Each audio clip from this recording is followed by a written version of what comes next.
Hey, here are 5 stupid things I've noticed since last time. Anthony Weiner. I like Weiner. I really like Weiner.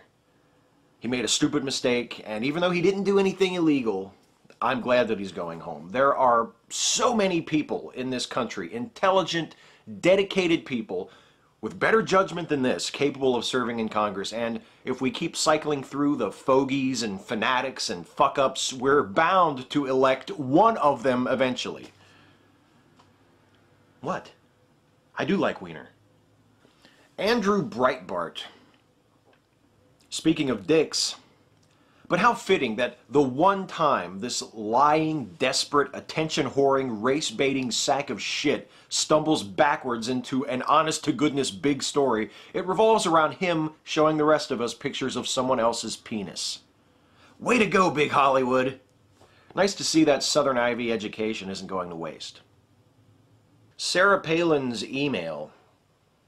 The only thing sillier than the amount of attention being paid Palin's recently released official correspondence from her years as governor of Alaska is how defensive her conservative cheerleaders have been since the day those emails were released.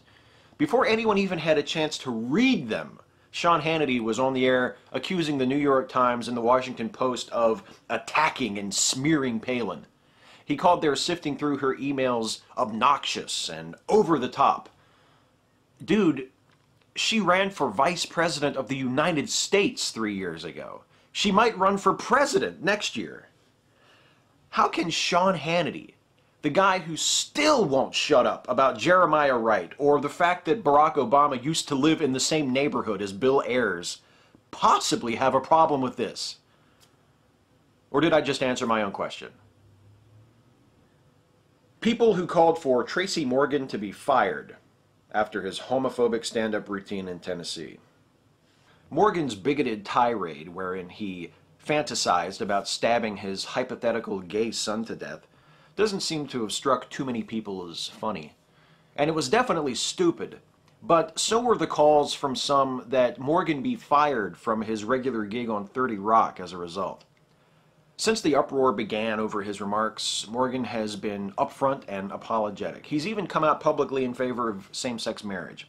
Speech was answered in kind, and Morgan seems to have learned his lesson here. And who knows, maybe he's even begun to give his homophobic attitudes some serious thought privately as well as publicly. In a free society, people are going to say stupid, offensive things from time to time. The response from the rest of us ought to be to engage, to complain, to reason, to start a conversation, not to try and silence the voice of the offending person.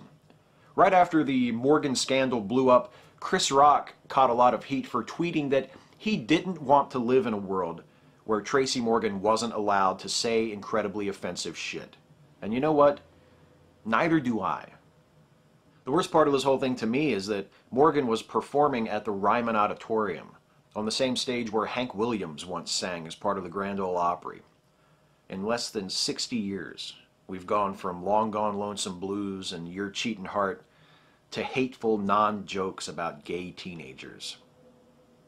Not so much stupid as depressing.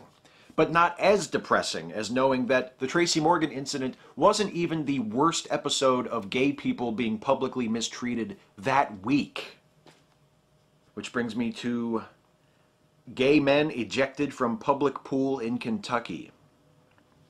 Yes, in case you missed this one, 2 gay men, who also happened to be developmentally disabled, were thrown out of a public pool in Kentucky, which is now apparently the 2nd worst state in the U.S. in which to be a gay person after Tennessee.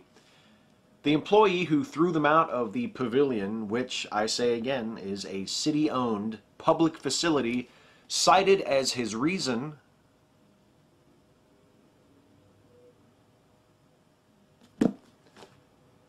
if you think Tracy Morgan should be fired. The hardest part is only picking 5.